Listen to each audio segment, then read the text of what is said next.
Of this inaugural PWHL season, Minnesota crowned the first ever champions of the Walter Cup, a team that, well, really was in question if they would ever be here or make this moment possible. They were lowest ranked team in the playoffs. Toronto picked them, and so they get sweet, sweet revenge, hoisting the Walter Cup. They had a dominant performance here to earn that right. They really did, and coming off that game 4 and that overturned goal, and of course Boston winning it in the late double overtime, and they came out with a vengeance right from puck drop. I felt like that they controlled the game, out shooting Boston 44-17, and it's going to start with Liz Shepard getting on the board, her first goal of the season. This was a team that showed tremendous depth from line 1 through 4, and of course their defense pairings as well. But I really felt that they had Boston running in their own zone, in particular because they found ways to switch, disrupt the coverage, and Boston really couldn't handle them. They wound up chasing the game, and of course, what a storybook ending. Kendall Coyne-Schofield, the veteran, the builder, and the believer of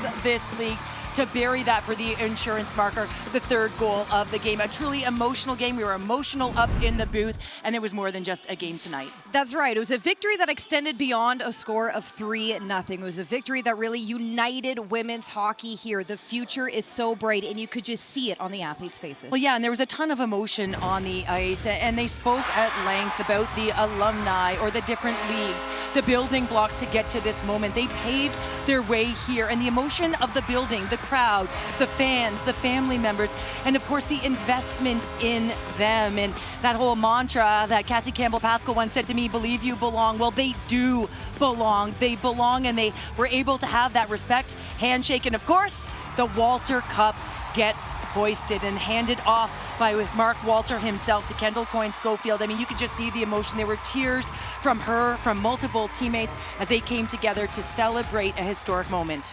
And so a new era of women's hockey is here. And so as we kind of wrap up what has been the inaugural PWHL season, as it comes to a close, Cheryl, it really does feel like this is just the beginning.